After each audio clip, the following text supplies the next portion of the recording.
kunci surga, gak pegang kunci neraka. Maka aneh kalau kamu masuk neraka itu aneh. Coba kita pegang kunci surga apa kunci neraka? Tapi kadang teman saya suka neraka ora ono kunci ini. Karena ada pintunya. Terus saya bilang, kamu kok tahu? Memangnya mau ke sana kata saya. Saya tidak punya rencana tahu neraka. Karena nanti di antara syafaatnya Quran itu orang kalau mau masuk neraka tidak jadi. Ya nggak apa-apa ya, diatur sendiri. Jadi di antara syafaatnya Quran itu orang nggak jadi masuk neraka. Jadi syafaat itu ada dua, dari neraka diangkat ke surga, dan itu bisa lama itu. Tapi kalau syafaatnya Quran itu yang belum masuk neraka supaya nggak jadi masuk neraka. Karena neraka juga punya aturan, dia juga kena aturan fikih. Jadi, loh betul ini, saya ada guyon. Jadi kena konstitusi apa? Fikih. Sama tak ceritani syafaatnya Quran itu. Ada orang itu beling itu fasik. Itu dia hafal surat Tabarok. Hafal betul. Tabarakalladzi biyadihil mulku wa huwa ala kulli syai'in qadir alladzi khalaqal mauta wal hayata. Pertanyaannya gini, boleh enggak orang menginjek surat Baqarah? Boleh enggak? Enggak. Padahal orang hafal Quran itu artinya ayat itu ada di hatinya. Fa inna wa ta'ala la yu'adzibu qalban wa al-Qur'ana. Allah tidak akan menyiksa hati yang menyimpan Quran, yang jadi flash disknya Quran, yang jadi rekaman Quran. Singkat cerita orang ini hafal. Pas ketemu Mungkar Nakir prosedur kan, ini orang fasik mau diantemin sama Mungkar Nakir. Prosedur ya, dia kan prosedur standar. Si surat Tabarok akhirnya menjelma jadi seseorang yang gagah berani. Kamu nggak boleh nyiksa orang ini. Saya ini kalamullah. Kalau kamu nyiksa dia berarti nyiksa saya. Kamu berani sama kalamullah. Wah ya tidak berani jadi Mungkar Nakir. Tapi orang itu nakal, harus saya gebukin. Tapi kata Quran tadi, tapi saya di situ pasti kena saya. Oh debat, nggak ada lajnahnya ini nggak ikut. Kalau Gus Wirjon ikut jadi lajnah. Kalau jadi lajnah pasti kroninan. Kalau santrinya dimenangkan nanti. Akhirnya debat. Ya sudah kita ketemu Allah. Akhirnya Mungkar Nakir sama Quran tadi surat Tabarok datang sowan sama Allah. Terus kata Allah, memangnya kenapa Mungkar Nakir? Saya harus nyiksa dia karena dia fasik ya Allah. Memangnya kenapa surat Tabarok? Saya ada di situ. Menurut aturan orang tuh nggak boleh injak-injak Quran. Kalau dia nutuk saya, nutuk Quran, itu harus dikasih tahu fikihnya Mungkar Nakir. Akhirnya Allah ngendikan gini ke surat Tabarok, ya sudah terserah kamu. Kalau terserah kula Gusti, Mungkar Nakir nggak boleh nyentuh orang ini. Ya sudah selamat. Sehingga terus itu sampai baca di termasuk mukjizatnya surat Tabarok di tafsir Ibnu Katsir banyak. Karena tadi logikanya malaikat itu juga kena aturan fikih. Sehingga banyak ulama termasuk Said Muhammad ngendikan pertanyaan Mungkar Nakir itu tidak semua orang kena. Kalau semua orang kena nanti kalau tanya Nabi Muhammad, waman nabiyuka? Kacau kan jamnya. Nabi kamu siapa? Lu saya ini nabi. Ya kan? Lah nanti kalau pas ketemu Nabi Ibrahim, waman abuka? Jadi repot kan?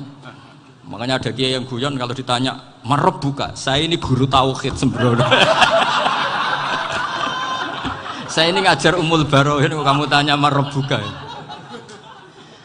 Masyhur itu keramatnya Imam Malik itu. Ada Ashabu Malik, rajulun min ashabi Malik. Beliau ditanya Mungkar Nakir marab buka manabi buka. Imam Malik datang, ini seumur-umurnya itu ngajar tauhid. Kok kamu bedai itu enggak sopan kamu. Dan kita berharap barokah sampean ngaji nanti itu. Yes. Malaikat itu anak sungkane gitu. Jadi itu ada. Dan saya meskipun guyon itu serius. Bedanya orang alim sama ndak itu di situ. Kalau orang alim itu guyon itu masih bener, masih serius. Coba saya bacakan ayatnya. Ala inna auliya Allahi la khaufun alaihim wa lahum yahzanun. Terus lahumul busyra fil hayatid dunya fil akhirah. Artinya kalau Mungkar Nakir dengan penampilan garang gitu, berarti ada ketakutan apa enggak? Ada, padahal ciri utama walinya Allah tidak ada ketakutan. Makanya itu termasuk dalilnya Sayyid Muhammad, tidak semua orang alami seperti itu karena wali-wali itu la khaufun alaihim wa lahum yahzanun. Wah anak kiai temu karena kerja buat tidur wedek. Iku dresege ora kok pertanyaan tok nak konan santri piye. Lho isen wis kiai dihanjuti Mungkar Nakir. Malu gak kira-kira? Mesti pelengani konan santri piye.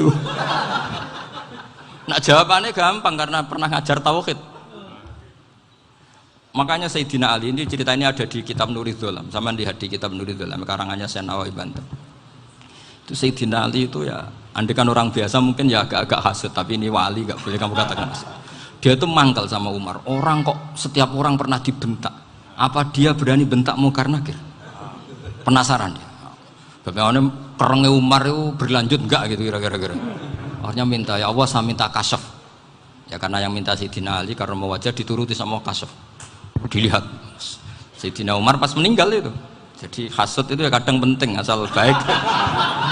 Loh betul bahasa Kanjeng Nabi kadang la hasada illa fisnaten. Itu Nabi bahasakan ya hasad. Gus Verson saja yang nafsirkan ghobtoh itu kan gaya-gayanan sebagai ulama. Aslinya Nabi ngendikannya itu la hasada illa fisnaten. Ulama yang ganti itu namanya ghobtoh. Wong Nabi sendiri nyebut hasad kok kamu tafsiri ghobtoh. Ya hasad ya hasad. Udah enggak usah ditawil-tawil pokoknya gitu. Kalau sama nggak percaya nggak apa-apa. Kok gitu aja kok repot. Karena sama nggak percaya kemungkinannya dua. Satu nggak ngerti. Dua sama-sama alim. Kan dari awal kalau sama-sama alim kan laisa li alimin ayuqallida aliman akhor. Kita nggak perlu saling mengikuti. Ngapain hasud? Biasa aja.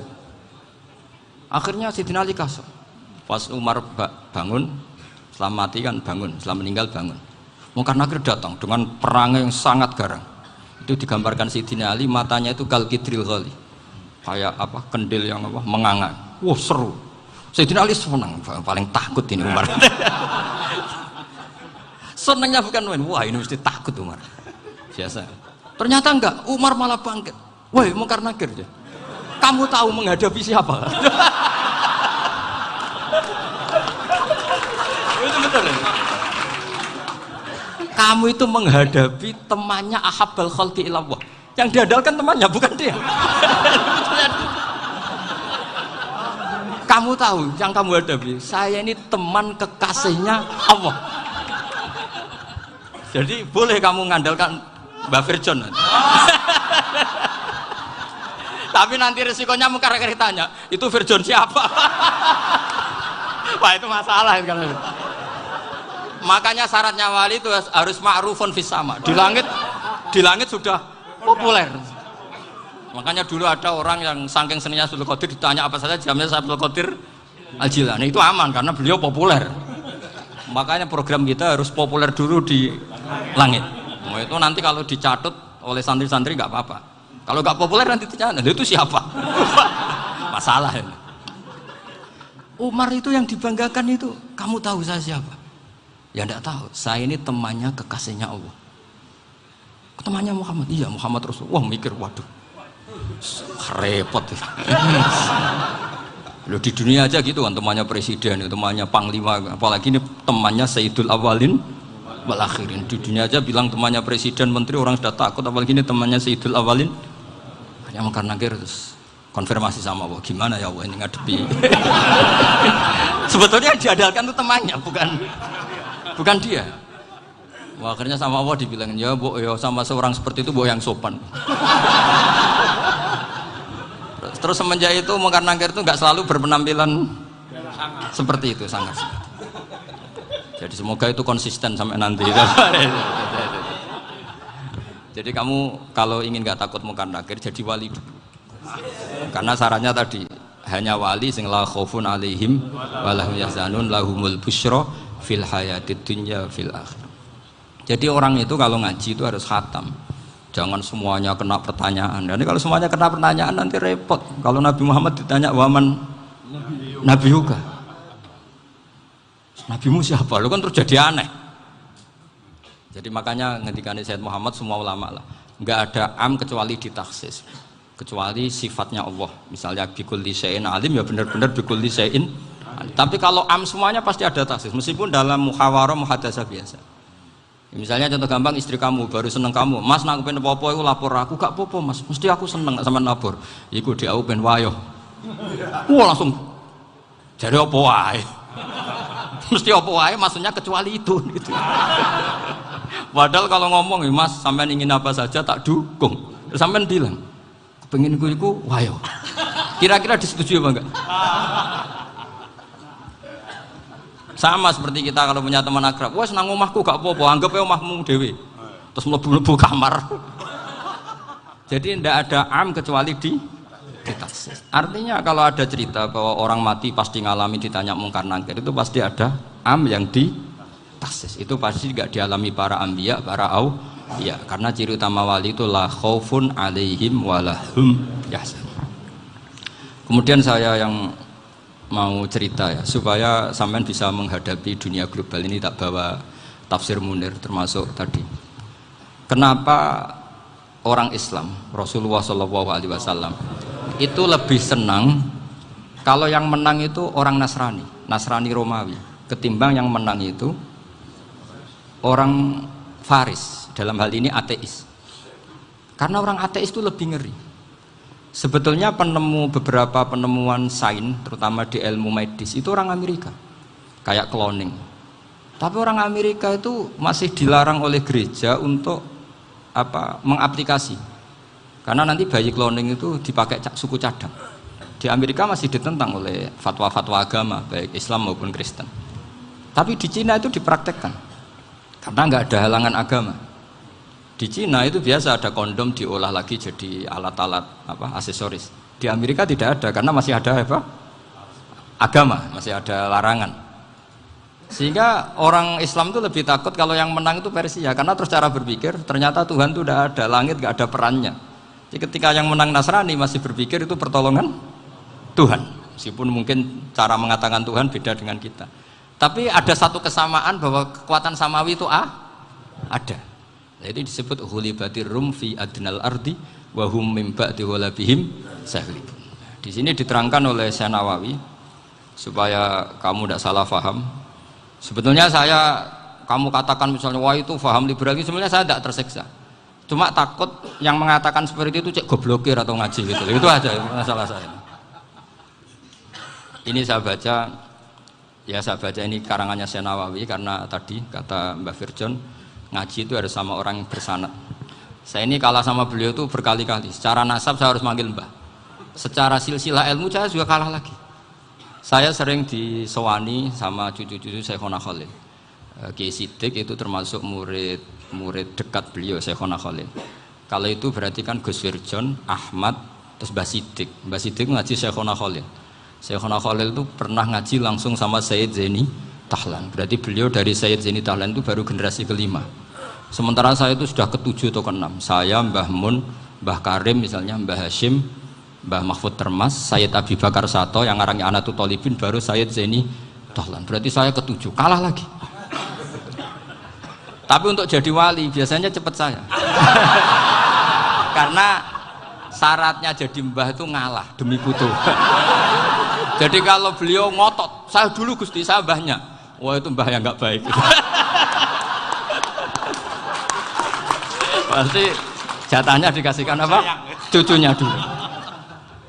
Makanya Abdul Muthalib itu orang yang dapat wangsit, tapi yang jadi nabi itu cucunya. Jadi dalil saya banyak. Sebenarnya Abdul Muthalib itu sudah sering dapat wangsit. Karena saya bahasakan wahyu, nabi yang protes, enggak nabi kok dapat wahyu. Tapi sebetulnya Abdul Muthalib itu masyhur.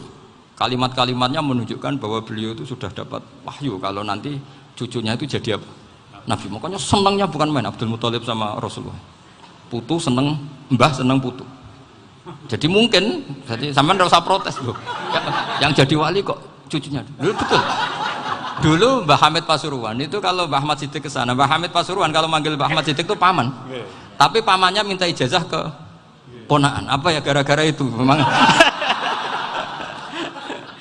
Kalau itu masih berlaku apa? Ngalah tadi. Kayaknya masih apa? Hawane masih. Hawane masih. Karena melihat tren-tren langit masih gitu kayaknya masih. Masih itu. Ya, tapi mbahnya tetap dapat jatah, tenang saja nanti. Tapi memang sebaiknya mbah itu legowo. Rasulullah Muhammad SAW itu terkenal min dzurriyyati Ibrahim. Tapi kata Rasulullah, ana dakwatu Ibrahim wa bisyaratu Isa. Aku nganti ngene iki barokah dongane Nabi siapa? Ibrahim. Jadi dongane Nabi Ibrahim ya tiba teng putu. Jadi banyak bukti bahwa jatuhnya aku putu gitu. Tadi saya di kamar sama beliau berduaan. Nih Mbah sing dadi wali di sini, aku webang. Cocokan tadi. Nah, kenapa saya akhir-akhir ini gulirkan daftar wali? Kenapa? Saya ini resah ya, orang sudah ingin dicintai pejabat, dicintai tetangga, dicintai teman. Tapi kadang-kadang orang lupa lagi dicintai apa. Makanya saya meskipun guyon, tapi ini amdan, bukan sahwan. Supaya orang punya cita-cita lagi jadi wali, ingin dicintai Allah. Kita ini terlalu lama ingin dicintai makhluk. Mbok ya naik kelas sedikit lah. Ingin dicintai Allah Subhanahu wa Ta'ala. Meskipun saya guyon, tapi tadi guyon saya tuh lebih serius ketimbang serius Anda. Karena tak pikir saya tuh kalau pergi itu seneng ngebis, bukan karena saya tidak punya mobil, tapi saya sering mau butuh itu supaya gak diganggu. Karena saya tuh harus punya waktu sendiri. Kalau ngebis kan ketemu orang gak kenal, tapi sekarang ya gak susah, banyak yang kenal. Dan susahnya lagi gak minta ijazah, minta foto. Aduh, repot tuh. Mau dibenci itu umatnya Rasulullah Shallallahu Alaihi Wasallam. Mau disetujui itu sanatnya mana? Kalau ketemu orang alim minta apa? Foto. Itu nggak ada sanatnya. Nggak tahu saya itu mazhab dari mana itu. Ya mazhab milenial yang jelas itu kan. Ini tak baca ya biar dapat. Karena ini kenangan saya sama Mbak Ahmad Siddiq. Saya masih ingat betul beliau ngisi hallnya Mbak Abdullah bin Umar, berarti abahnya Mbak Hamid. Karena mbah saya itu Fatimah binti Khalid bin Umar. Kalau Mbak Hamid itu Hamid bin Abdullah bin Umar. Itu saya masih ingat betul zaman itu Mbah Hamid setiap hall di Lasem itu rawuh dan saya derek mbah saya karena masih misanan datang ke Lasem. Itu beliau pas itu ngisi sama Mbah Mun. Mbah Mun masih muda, Ki Ahmad Siddiq sepuh senior. Itu beliau cerita bahwa dulu ketika Indonesia dijajah Jepang itu para kiai mimpi dibacakan ayat Khulifatir Rum fi adnal ardi wa hum min ba'di walabihim. Terus ada kiai yang tanya, takwilannya gimana? Ya nanti Jepang pulang bukan karena kita yang mengalahkan, tapi Jepang ada yang mengalahkan sendiri, meskipun tidak kita. Kayak dulu Faris tidak dikalahkan Islam, tapi dikalahkan Romawi, tapi yang senang umat Islam. Wa yauma idzi yafrahul mu'min. Itu luar biasa ulama-ulama kita. Delalah kejadiannya Indonesia seperti itu. Yaitu kita tidak mengalahkan Jepang, tapi Jepang pulang sendiri karena dikalahkan apa? Sekutu. Ya ini saya baca. Ini tidak usah dicek bacanya benar apa enggak, sudah aman apa? Aman. Karena kalau saya salah itu ya sengaja. Artinya ya sengaja saja. Ya biasa maksudnya. Saya kemarin ngisi di Pondok Peloso, di Pondok Al Munawir Jogja. Salah itu ada dua. Ada salah yang memang benar-benar salah. Itu enggak apa-apa, bisa dimakfu. Karena mesti sange wong goblok salah yang terus itu. Ada salah bawaan ilmu, itu repot tuh dadaninnya. Karena misalnya kita yang biasa belajar qiraah sabah wayah sibuhu, mesti diulang lagi wayah sabuhu. Karena qiraahnya Imam Asim itu hasibah yah sabu bi fathis sin. Sementara kita kalau ngaji kitab kulino yahsib. Sehingga kita yang biasa belajar sabah itu kalau baca kitab itu kayak orang bingung. Kadang-kadang yang ngaji juga bingung. Gus Pak mau cok bulan pilih. Ya tepat-tepatan. Ada yang mengatakan Gus Pak bingung. Ada yang mengatakan Gus Ba alim alam ya tepat-tepat nasib tadi. Karena memang ya sab'ah memang seperti itu. Misalnya kufuan itu Imam Asim baca kufuan. Tapi beliau punya murid namanya Syu'bah. Itu kalau baca kuf'an. Makanya kita itu ini kan khataman Quran ya. Jadi saya menyinggung sedikit tentang qiraah sab'ah. Tadi beliau juga sudah tak kasih kitab saya Hifdzuna Liyadal Mushaf. Sama tak ajari latihan sab'ah. Memang angel ya. Makanya yang nggak bisa itu wong pinter. Sudah tahu angel ya nggak usah diteruskan kan. Orang menghindari barang angel itu pinter apa goblok? Pinter. Berarti wong goblok pinter. Saya tuh makanya sama orang goblok tuh respect. Jadi orang alim tuh angel apa gampang? Angel. Menghindari barang angel pinter apa goblok? Loh, orang menghindari barang angel pinter apa goblok? Pinter. Berarti wong goblok pinter. Jadi saya sama orang-orang goblok itu respect. Sudah tahu jadi orang alim angel ya barang angel ya harus dihindari. Makanya saya ini insya Allah umatnya Nabi yang termasuk yang terbaik. Amin. Karena mencintai umatnya Nabi termasuk yang goblok. Waduh, itu tidak gampang itu. Karena tadi sudah tahu ya. Seperti itu loh orang naik panjat pinang. Itu yang naik karena ingin hadiah. Yang nonton sudah tahu wah licin kok dinaikin mau keplok. Tapi orang sepakat, yang nonton juga pinter karena sudah tahu ribet kok. Tuku yang pasar kena lah apa mana. Sama juga gitu. Ngalim tafsir angel, ngalim fikih angel. Ada karek ngaji ngerekam kan gampang. Itu pinter apa goblok? Pinter. Iya. Makanya kula niku mbok burohno ngono tok. Saya tadi dinasihati Mbak Firjon, muga-muga hati saya selamat.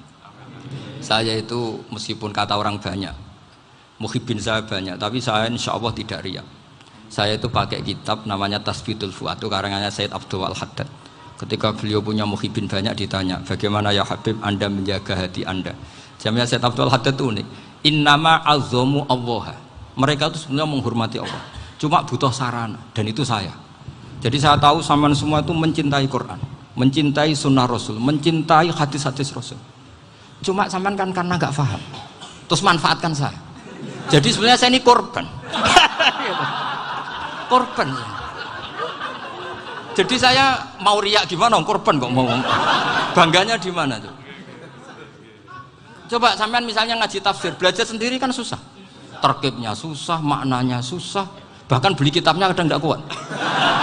Loh, untuk jadi alim tafsir itu kan harus beli kitab. Loh, saya sering belajar kitab itu jutaan. Tafsir Tobari, saya pernah beli kitab Fakhrur Razi itu berapa coba? 27 jilid. Karangannya Fakhrur, belum karangannya ulama modern, Imam Sya'rawi. Itu berapa jilid? Itu jutaan. Saya kemarin juga dihadiahi kitab Pak Quraish Shihab namanya Faidul Bari fi Syarhil Bukhari. Pak Quraish Shihab yang terkenal. Dia sering diskusi sama saya. Saya ngasih hadiah beliau ngasih hadiah saya. Oh itu harganya nggak kuat. Dadak kuat kadang di Indonesia nggak ada coba. Dan sama orang hebat menghindari kesulitan itu. Nah, kesulitan itu sebab ngaji ikut, kalau nggak paham dirukok rekamannya sudah gitu. Pinter mana sampean sama saya? Pinter sampean kan? Bikin sosis susah, beli aja kok repot kan. Nah, makanya nggak boleh orang bilang, wah aku goblok reso tafsir, aku wong pinter. Makanya nanti kalau saya ketemu Nabi tidak termasuk orang yang mentahkir orang Islam. Kafabil mari isman ayah kira akhahul muslim.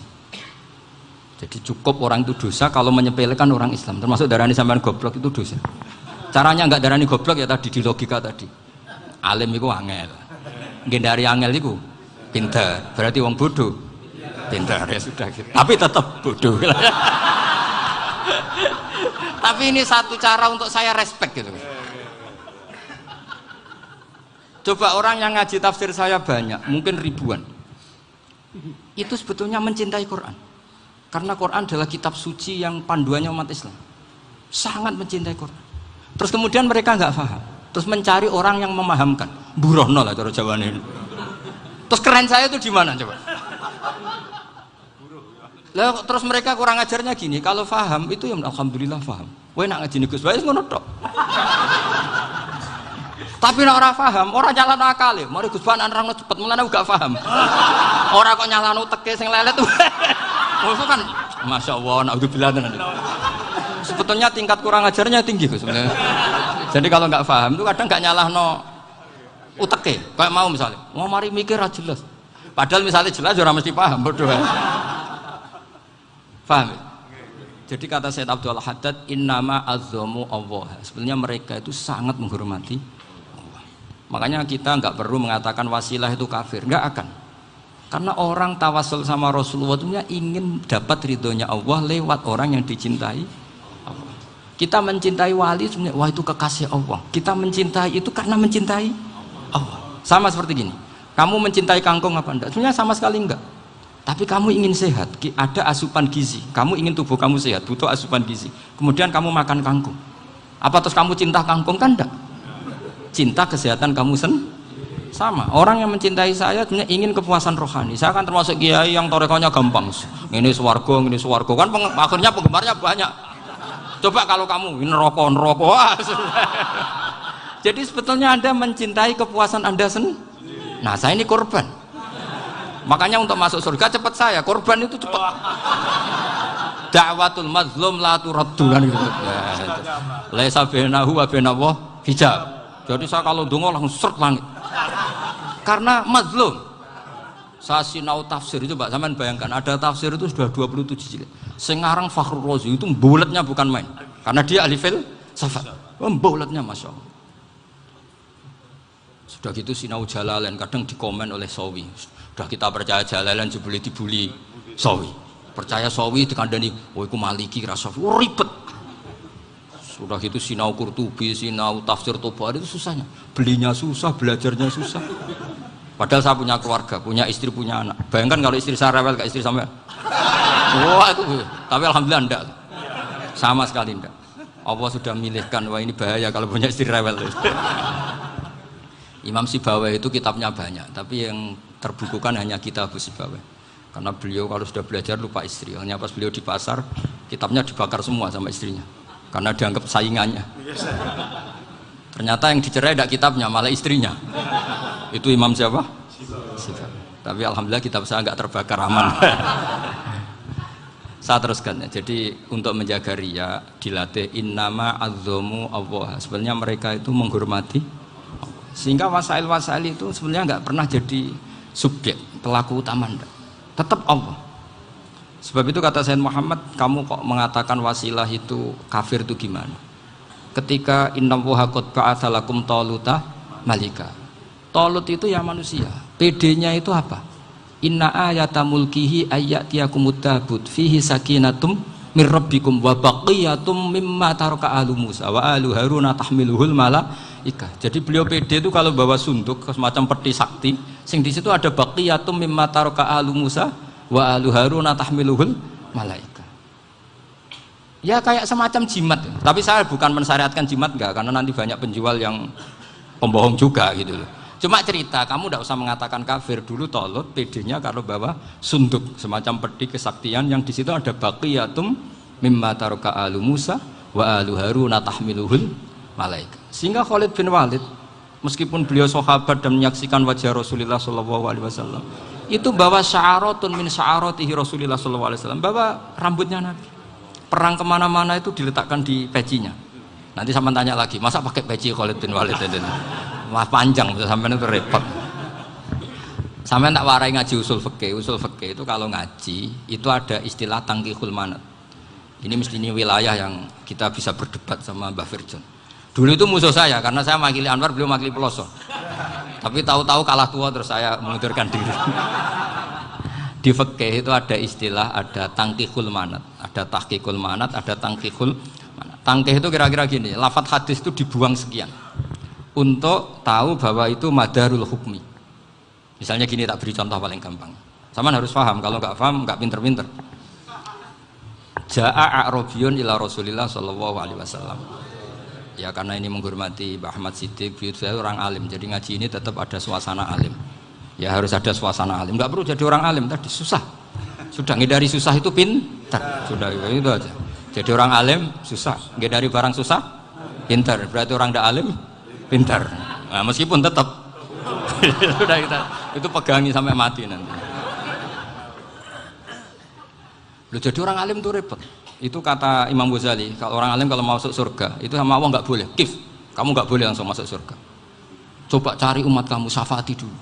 Nah, saya takut nyari sampean nggak bisa kembali. Saya tidak punya rencana itu. Pokoknya mau masuk. Golek sampean kuaduan, aduan balik raroh dewa, repot nanti saya. Berat jadi orang alim itu berat. Ya saya teruskan ya. Ada tangkihul manat. Ja'a a'rabiyun ila Rasulillah sallallahu alaihi wasallam. Faqala ahlaktu wa ma ahlakaka qal waqatu imraati fi nahari Ramadan. Ya saya ini rusak ya Rasulullah. Kenapa? Karena saya menjima istri saya fi nahari Ramadan. Terus kata Nabi, kamu harus bayar kafarah. Napa Nabi kafarah? Puasa 2 bulan. Wong baru 1 hari aja terjadi gitu kok disuruh puasa 2 bulan. Ya tidak kuat ya Rasulullah. Baru berapa hari saya puasa aja kecelakaan seperti itu. Apalagi kalau sampai 2 bulan. Enggak ya Rasulullah. Ya sudah kalau gitu kamu pertama ngasih makan apa? Itku rokobah kan, pertama merdekakan budak. Tapi kan sekarang nggak ada budak, makanya terus sekarang langsung puasa. Wah ini nggak bisa semua. Ya sudah ngasih makan orang 60. Kasihkan siapa ya Rasul? Ya orang fakir. Saya ini paling fakir. Di kampung saya ini orang paling fakir.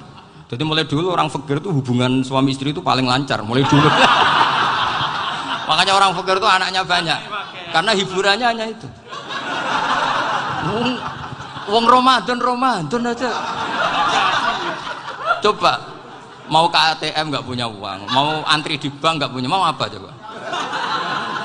Itu mulai dulu. Ini sanatnya mutasil. Wah, akhirnya sudah sanksinya kan tadi ya idku raqabah atau puasa 2 bulan berturut-turut atau ngasih makan 60 orang miskin. Lalu kata ahli usul fikih, kata A'rabi dibuang, nggak menjadi catatan hukum. Orang kota pun kalau melakukan itu juga kena sanksi yang sama. Imro'atau juga dibuang. Andai kan itu dilakukan untuk amatnya juga ketentuannya sama. Nah sekarang perdebatan antara Imam Syafi'i dan Imam Malik begini. Sekarang pertanyaan gini, jima istri itu hukumnya boleh apa haram? Boleh kan? Lalu kalau ada orang tanpa udzur kemudian makan siang-siang, cara Imam Malik hukumnya sama, harus kena sanksi yang sama. Karena sama-sama hadku hurmati Ramadan bi ghairi udzrin syar'iyyin. Sama-sama merusak hukum Ramadan tanpa udzur syar'. Lo jima itu tidak zina. Kan hukumnya jaiz. Nah, sekarang makan hukumnya jaiz, harusnya juga kena ketentuan yang sama. Cara pikirannya Imam Malik. Nah, alhamdulillah Imam Syafi'i gak setuju. Wah, cara setuju repot. Bahkan orang-orang Syafi'i sudah punya khilaf, kalau gitu minum dulu. Iya, biar gak kena. Iya, biar iftarnya pakai minum. Setelah minum baru jima kan. Ini sudah menyiapkan khilafnya. Ini khas Syafi'i ini, bongsong rekayasa hukum. Nanti bisa belajar jauh cara ngakali hukum. Makanya guyonan yang masyhur Gus Dur itu gitu. Ada seorang kiai atau Gus lah, ya punya salah, namanya manusia kan punya salah, entah cangkruk entah apa, pokoknya punya salah. Ada wartawan yang ngiranya semua kiai itu orang suci, sehingga tanya sama Gus Dur, Gus itu ada kiai kok, ya pokoknya salah lah. Tapi jangan bayangkan dosa besar, enggak, kecil-kecil aja. Itu gimana itu? Padahal kiai kan orang suci. Jawabnya Gus Dur lucu. Ya justru yang boleh salah itu para kiai. Kalau kamu nggak boleh. Loh, kok bisa Gus? Karena mereka tahu caranya tobat. Repot. Kalau kamu nggak tahu caranya. Sama pelanggaran hukum itu ya harus pakar-pakar hukum. Itu yang tahu caranya rekayasa. Kalau kamu ya kena pasal kan ya. Jadi kamu jangan niru saya ini punya sekian cara untuk nah, itu namanya khilah. Makanya kata Sayyid Muhammad, kamu tidak usah anti khilah, karena Abu Hanifah itu membolehkan khilah, kitabul khiyal. Yang penting kamu soleh dulu, setelah soleh nanti Allah maklumi. Soleh dulu, syaratnya soleh dulu. Kalau tidak soleh jangan. Contohnya gini, ada orang mau puasa lemes sekali, mau makan, gampang. Kalau langsung makan kan kayak hadku hormati Ramadan biwiri udrin syar'iyyin. Aku langsung mau jembera sowan Mbah Firjon. Sudah status saya apa? Musafir. Ya sudah, berangkat aja sampai Tuban makan. Nanti kalau nggak jadi ya nggak apa-apa sudah. Kan mulai pergi sudah musafir. Saya tidak tahu nanti malaikat tertarik gebuki nggak tahu. Tapi itu ada khilahnya. Asal soleh lah. Karena kata Sayyid Muhammad dan semua kitab mengatakan itu. Kalau sampean nggak tahu ya kebablasan. Nabi Ayub, nabi yang terkenal Gudiken itu siapa? Ayub ya. Itu yang Israiliyatnya kan seru lah. Gudiken dikukur bek kreweng itu terlalu lah kalau itu. Untuk kreweng konti ning Arab ora ono kreweng itu sudah masalah itu. Singkat cerita, Nabi Ayub ketika diasingkan kaumnya itu kan nggak punya sumber makanan. Lah orang lelaki itu mulai dulu egois. Istrinya Nabi Ayub itu cantik sekali, udah cantik, rambutnya bagus. Makanya kamu nggak usah tanya kenapa istrinya Kiai banyak yang cantik. Ya, warasatul anbiya, nggak boleh gitu. Kalau nggak cantik ya warasatul anbiya dari segi balak. Istrinya Nabi itu semuanya cantik. Nggak usah tanya sebabnya apa, pokoknya gitu, semuanya cantik. Singkat cerita, beberapa kali istrinya Nabi Ayub itu kerja demi bisa nafkahi Nabi siapa? Suatu saat itu tidak ada pekerjaan yang cukup untuk beli roti. Satu-satunya peluang dapat rezeki itu putrinya raja itu rambutnya berondoli. Terus ada sayembara siapa yang rambutnya bagus mau dibeli. Sampai rambutnya istrinya Nabi Ayub itu dijual. Nabi Ayub tersinggung karena itu mengurangi kecantikan. Jadi lelaki mulai dulu gitu. Udah nggak urun kalau istrinya nggak cantik itu komplain. Itu khasnya lelaki. Jadi kalau kamu gitu ada sanatnya juga, tenang saja ya. Komplain ya pegawaian itu. Saking mangkelnya Nabi Ayub terus ngendikan la adriban naki mi'ata sautin. Kamu akan saya pukuli dengan mi'ata sautin atau dengan 100 cambukan. Atau mi'ata dikhtin atau mi'ata apalah sesuai konteks zaman itu. Engko namun ini pecut tuku konti kok ribet lagi. Singkat cerita akhirnya ketahuan bahwa istrinya menjual itu demi Nabi Ayub. Allah nggak ridho kalau kekasihnya yaitu istrinya Nabi Ayub wis perjuangan kayak gitu malah kena hukuman. Tapi Allah juga nggak ingin kekasihnya yang bernama Ayub melanggar sumpah. Padahal beliau sudah sumpah, wallahi demi Allah nanti tak pukul dengan 100 kali. 100 kali dengan lidi lah misalnya, contoh yang gampang tuh lidi. Akhirnya sama Allah dikasih satu solusi. Wa khud biyadika dikhtan fadrib bihi wala tahnas. Ya sudah, lidi itu ikat jumlahnya 100. Terus pukul sekali saja. Anggap saja sudah 100. Iku pangeran sing wari ngakali ngono iku pangeran. Tapi syaratnya soleh. Syaratnya soleh. Jadi kalau kamu anti khilaf berarti anti ajarannya Allah di ayat itu. Wa khud biyadika dikhtan fadrib bihi wala tahnas. Itu dulu ada, ini cerita di Ithaf, ini cerita terakhir, ini sudah, sama jangan nama sudah. Terus pengumuman tadi, yang nggak pernah sepuh ngutang saya itu haram tadi. Karena tadi saya punya kewajiban di rumah yang bisa menggugurkan ya kewajiban yang lebih besar. Lebih besar itu ya tadi, bisa pernah guru, pernah sepuh, yang jelas nggak umur. Umur sampean menangkap itu, tua serepot itu. Ada raja itu ganteng kaya, senengannya nikah perawan cantik. Itu semua kampung mesti kenal. Mungkin digilir atau gimana pokoknya. Suatu saat ada pemuda suka sama perempuan yang di kampungnya, cantik sekali. Kemudian pemuda ini ternyata pekerja di kerajaan itu. Tiap hari ditanya, oh itu yang di kampung yang cantik siapa? Mau saya nikahin gini. Wah bahaya ini, saingannya raja. Jadi yang dibidik pemuda tadi itu saingannya. Si raja ini orang yang namanya raja kan gengsinya tinggi. Kaifatang kihuha wa qatra itu qad qabbalaha rajulun.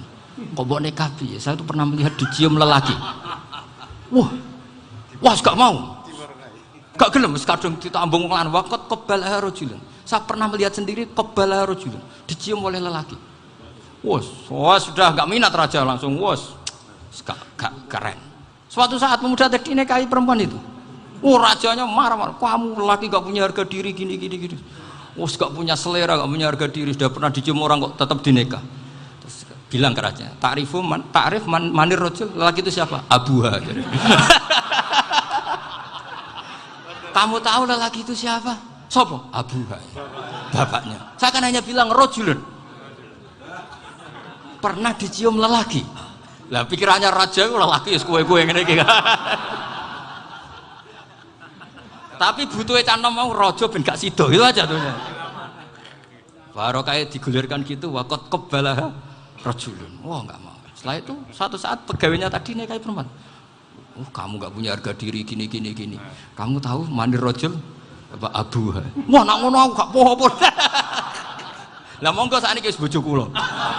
Ora trimo wis diambung wis macam-macam. Lah itu namanya khilah. Apa? Khilah. Kalau di Balawa disebut tauriyah atau apalah. Tapi saya tidak ngajari sampean seperti itu. Sudah pinter sebelum saya ajarin. Bangsa ngakali kan sudah pinter. Ya ini terakhir tak baca Arabnya saja nanti. Bismillahirrahmanirrahim. Biar dapat barokahnya Syekh Nawawi juga barokahnya guru-guru. Bismillahirrahmanirrahim. Wa sababu nuzuli hadil ayati annahu kana baina farisa war rumi qitalun wa kana al musyrikuuna yawadduna an taghliba farisu ar-ruma li anna farisa kanu majusiyan ummiyin wal muslimuna yawadduna ghalabatar rum ala faris liqaunihim ahla kitabin. Jadi zaman dulu orang Islam lebih senang kalau yang menang itu orang Nasrani. Kalau bandingannya ateis, karena bagaimanapun percaya kekuatan langit. Sementara orang ateis sama sekali tidak percaya kekuatan. Apapun bedanya kita dengan Nasrani itu ada kesamaan, yaitu percaya adanya kekuatan langit. Sehingga ketika orang Romawi kalah itu orang Islam ikut susah. Paham ya? Makanya ini tak baca biar sampean enggak macam-macam pikirannya. Fab'atha Kisra saat terusnya, ya pokoknya seperti itu. Akhirnya Rasulullah SAW berdoa lebih senang yang menang itu Rom karena ahli kitab. Artinya apa? Kemenangan ahli kitab adalah kemenangan makhluk atau hamba Allah yang mentautkan kekuatan kita di bumi dengan kekuatan langit. Makanya saya berharap selain kita ikhtiar medis, kita harus memperbanyak istighfar. Bagaimanapun semua itu dari Allah Subhanahu wa Ta'ala. Kita menghormati negara dengan ikhtiarnya, tapi saya mohon sekali kita juga istighfar, karena semua itu juga ditentukan oleh Allah, oleh langit. Ya, saya kira demikian. Assalamualaikum warahmatullahi wabarakatuh.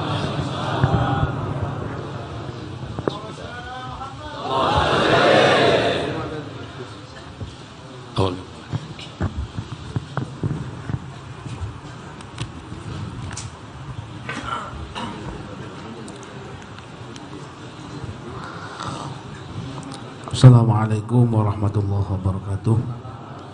Pengumuman Semaan Al-Quran rutin umum setiap Ahad Pahing untuk wilayah Jember dan sekitarnya.